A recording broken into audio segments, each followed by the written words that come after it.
Avis vascular centre మన దేశంలోనే the best varicose vein hospital. సక్సెస్‌ని అంటే జనాలు ఎలా తీసుకున్నారో చెప్పడానికి ఒక చిన్న ఎగ్జాంపుల్ ఉంది. అది నాకు ప్లేస్ సరిగ్గా గుర్తులేదు. విజయవాడో, వైజాగో నాకు తెలీదు. మీరు ఉదయ్ కిరణ్ గారు ఒక హోటల్‌లో ఉంటే, ఆ హోటల్ స్టాఫ్ గాని, పోలీసులు గాని, మీరు పెట్టుకున్న మనుషులు గాని ఎవ్వరు ఆ జనాల్ని ఆపలేక వైజాగ్‌లోనే. ఉదయ్ కిరణ్‌ని శ్రీరామ్ దాచిపెట్టేయాల్సొచ్చిందంటారా? దాచి కిచెన్‌లో నుంచి మారుతి కారు మా పెద్దనాన్న గారి మారుతి కారులో బ్యాక్ సీట్‌లో పడుకోమని నేను డ్రైవ్ చేసి తీసుకెళ్తే హ్మ్. స్టిల్ ఆ కార్‌ని చేసి ఎవరికి అలా డైరెక్ట్‌గా తాజ్ హోటల్‌లోకి తీసుకెళ్ళి హ్మ్. బాబు నువ్వు ఇక్కడ ఉండు నాయన ఆ హోటల్ ఇంకా సెంటిమెంట్ అని చెప్పి అక్కడ వద్దు మనం. హ్మ్. ఎందుకంటే రోడ్డు మొత్తం జనసంద్రం. ఎంతమందొచ్చారు సార్ ఆ రోజు? 1,00,000 మంది ఉంటారు ఈజీగా. అబ్బా! జస్ట్ ఉదయ్ కిరణ్ అక్కడ ఉన్నారని తెలిసి. కేవలం ఉదయ్ కిరణ్ అక్కడ దిగాడని తెలుసు.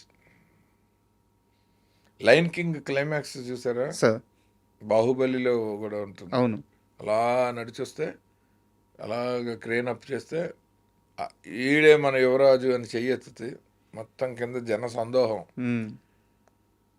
అలా నేను మా కెమెరామ్యాన్ శివ, ఆయన తర్వాత ఇప్పుడు తమిళ్లో పెద్ద డైరెక్టర్ అయ్యాడు. మేము ఉదయ్ కిరణ్ని తీసుకొచ్చి క్రౌడ్కి అలా చీటప్ చేయించాం చెయ్యెత్తి. కింద 1,00,000 మంది. ఉమ్. గూస్ బంప్స్ వస్తున్నాయి సార్ మీరు చెప్తుంటే. కళ్ళారా చూసాం. హ్మ్. సార్ లైక్ ఉదయ్ కిరణ్ అది అసలు అతను అంటే నాకే అనిపిస్తుంది అతను అన్ని దశలు చూసాడు. ఒక పరిపూర్ణమైన లైఫ్ చూసాడు. హ్మ్. ఎవరెస్ట్ శిఖరం అంత లైఫ్ చూసాడు చాలా తక్కువ టైంలో. అన్ బ్యాక్ టు బ్యాక్ హిట్స్ కదా సార్. ఒక ఆర్టిస్ట్కి. ఇంకా అంతకంటే ఏముంటుంది? అంత కన్సిస్టెంట్ సక్సెస్ అసలు నాకు తెలిసి ఈ జనరేషన్లో మరీ కష్టం. అవును. అంతమందిని ఒకటి అక్కడ ఆడితే ఒకటి చూసి యావరేజ్ అయ్యి మళ్ళీ అవునవును. ఇంకొక హిట్ పడే వరకు ఎంగేజ్ చేస్తూ ఫ్యాన్స్ని చాలా కష్టం అసలు ఆర్టిస్టుల లైఫ్. తనకు బాగా వచ్చింది అది. అంతమందిని అక్కడ చూసి, ఆ సందర్భంలో మీతో ఆయన అన్న మాట గాని, ఆయన పొందిన టెన్షను టెన్షనా? తనువుతో అంటే లోపలికి వచ్చేసి హ్మ్. ఫోటో కావాలని, ముద్దు పెట్టుకోవాలని, హగ్ చేసుకోవాలని. అందులో ఆడ, మగ, చిన్న, పెద్ద మొత్తం ఉన్నారు. అది హ్మ్. ఒక పొలిటీషియన్ సభ కంటే ఎక్కువ ఉన్నారు. హ్మ్. హ్మ్.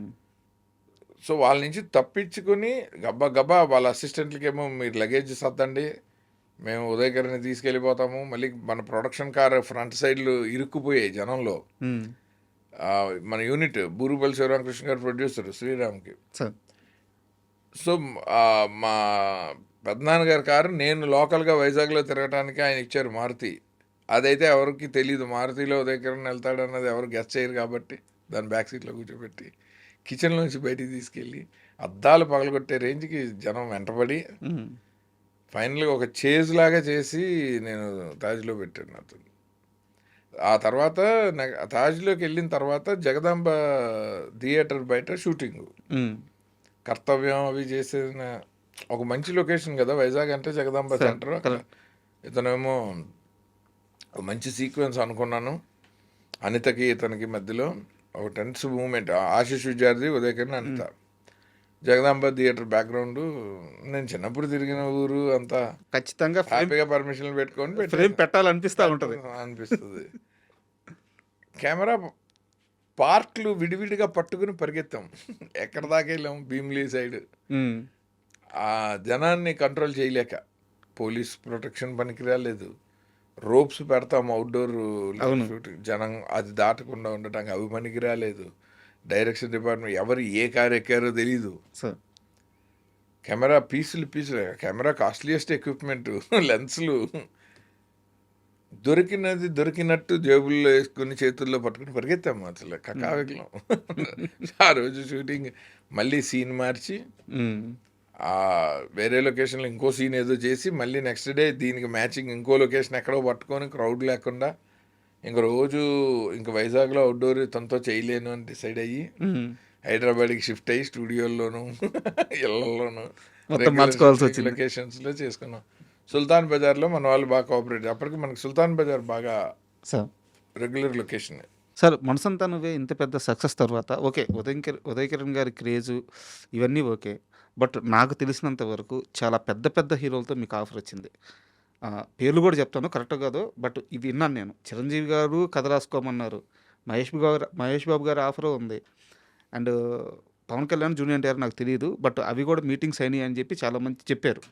ఇంతమంది స్టార్ హీరోల డేట్స్ మీద అంటే వాళ్ళందరూ మీరు మంచి కథతో అప్రోచ్ అయితే డేట్స్ ఇవ్వడానికి రెడీగా ఉన్నారు. బట్ మళ్ళీ ఉదయ్ కిరణ్‌తోనే ఎందుకు సినిమా తీశారు? అది నా చాయిస్ కాదు. అప్పుడు ఎంఎస్ రాజు గారు నీ స్నేహం ఏదో కొంచెం డిలే అయింది. హ్మ్. బూరుపల్లి శివరామకృష్ణ గారు డబ్బింగ్ అప్పుడే నాకు అడ్వాన్స్ ఇచ్చున్నారు. హ్మ్. మనసంతనవే డబ్బింగ్ అప్పుడు నేను ఆ బ్యానర్లో ప్రేమంటే ఇద్దరు చేశాను సార్. అసోసియేట్గా. హ్మ్. చిత్తూరు శ్రీని గారు అని ఇప్పుడు పెద్ద ప్రొడ్యూసర్. ఆయన ఆ సినిమా నేను చేయటానికి రీజను. హ్మ్. ఆయన మంచి ఫ్రెండు.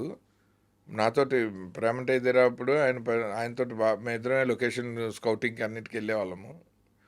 సో ఆయన డబ్బింగ్ అప్పుడే అడ్వాన్స్ ఇప్పించి బూరుపల్లి గారితో ఆ తర్వాత మనసంతానువే హిట్ అయ్యాక కూడా సెకండ్ సినిమా మాకే చేయాలని హ్మ్. వాళ్ళు తమిళ్ రీమేక్ రైట్స్ ఆల్రెడీ కొనుక్కున్నారు. సార్. దిల్ దిల్ అవును. వేరే వేరే డైరెక్టర్లు అందరినీ పరిశీలిస్తూ ఉన్నారు. హ్మ్. ఎప్పుడైతే మనసంతానువే హిట్ అయిందో ఉదయ్కి నాతో మోర్ కంఫర్టబుల్. హ్మ్. నాకు తమిళ్ బాగొచ్చు. అండ్ దానికి కొన్ని నెలల ముందు మా డబ్బింగ్ జరుగుతున్నప్పుడు ఆ దిల్ సీడీ ఉదయ్ సునీల్ మా ఇంటికే వచ్చి నాతోనే ట్రాన్స్లేట్ చేయించుకున్నారు. ఓకే. నాకు తమిళ్ వచ్చు కాబట్టి రాయటం చదవటం వచ్చు. నేను తమిళ సినిమాలకు పనిచేస్తున్నాను కాబట్టి నేను చెప్పగలుగుతుండే. సో అంత క్లోజు. ఆ తర్వాత ఇంకా కాంబినేషన్ ఇంకేం కావాలి ఆల్రెడీ సో ఉదయ్, ఆర్పి పట్నాయక్, బూరుపల్లి శివరామకృష్ణ గారు తమిళ్ రీమేక్ ఇవన్నీ ఫిక్స్. డైరెక్టర్ లేడు. ఎంఎస్ రాజు గారు ఆఫీస్లో మీటింగ్ పెట్టారు. హ్మ్. నేను చెప్తున్నాను నా కోసం అంటే వేరే డైరెక్టర్ అయితే మళ్ళీ ఆయన షెడ్యూల్ స్టార్ట్ అయినప్పుడు డేట్లు నాకు ఎంఎస్ రాజు గారికి ఉన్న రిలేషన్ మీద ఆయన 2 రోజులు అడిగితే నేను ఇవ్వగలను, 15 రోజులు అడిగితే ఇవ్వగలను. మా ఇద్దరికి ఒక అండర్స్టాండింగ్ ఉంటుంది. మీరిద్దరు అప్పటికే తిట్టుకొని భార్యాభర్తలు అయిపోయినట్టున్నారు.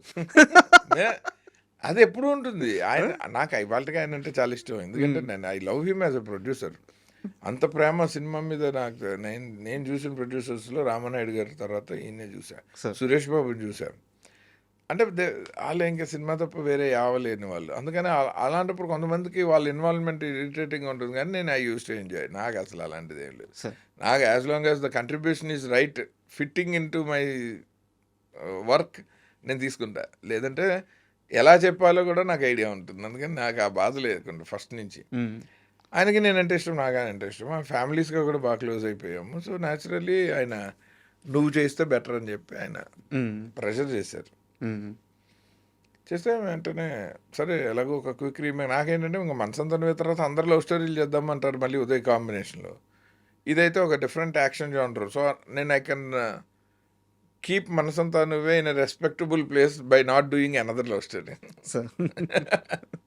బట్ శ్రీరామ్ విషయానికొస్తే గూడా సినిమా చాలా బావుంటది. బట్ రావాల్సినంత సక్సెస్ ఆ రేంజ్ సక్సెస్ రాలేదేమో శ్రీరామ్ ఎక్స్పెక్టేషన్ ఇప్పుడు మనసంతానువేగా ఎక్స్పెక్టేషన్ లేదు. హ్మ్. శ్రీరామ్కి మనసంతానువే ఉంది.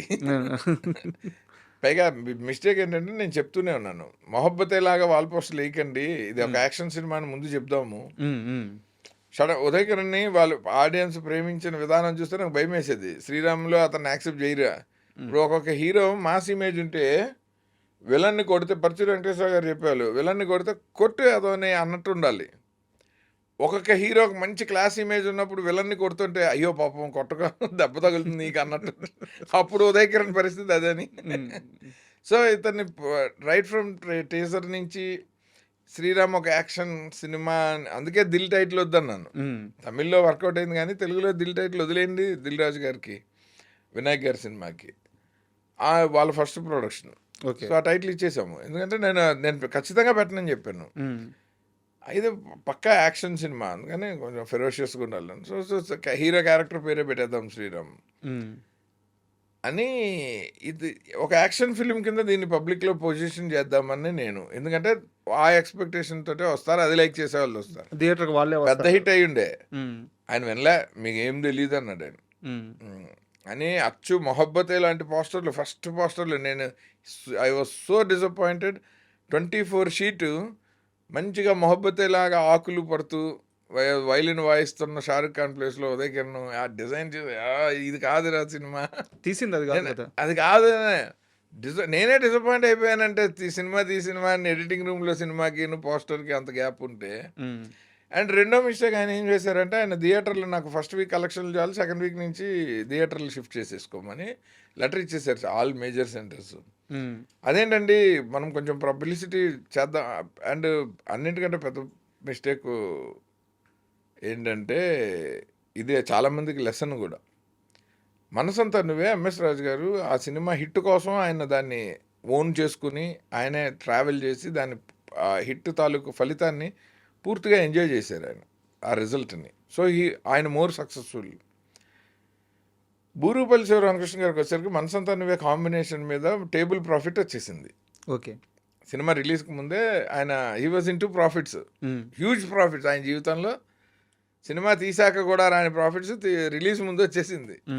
నేను ఉదయం వెళ్ళి మనం అసలు పబ్లిసిటీ సరిగ్గా చెయ్యట్లేదు, కొంచెం ప్రమోషన్ చేద్దాం, ఎక్కడైనా ఒక ఈవెంట్ చేయటమో టూర్ చేయటమో ఏదైనా చేద్దామంటే ఆయన ఏమన్నాడంటే నాకు రావాల్సిన ప్రాఫిట్ వచ్చేసింది, ఇప్పుడు నుంచి నేను ప్రమోషన్కి ఖర్చు పెడితే నా లాభం తగ్గుతూ వస్తుంది తప్ప నాకేం లాభం రాలేదు. సో ఆ సినిమాని హిట్ చేసి ఎంజాయ్ చేయాల్సిన అవసరం ఉన్న ఎంఎస్ రాజు గారికిను ఆల్రెడీ రిలీజ్ అయ్యి ప్రేక్షకుడి దగ్గరికి రాకుండానే లాభంలో పడిన బూరుగుపల్లి గారికి డిఫరెన్స్ అదే. శ్రీరామ్కి మనసంతాన్ని వెగి డిఫరెన్స్. నాకు ఇప్పుడు మీరు చెప్తుంటే చాలా చిన్న వయసు సార్. అంటే ఇప్పుడు మీరు చెప్తుంటే అర్థమవుతుంది. చాలా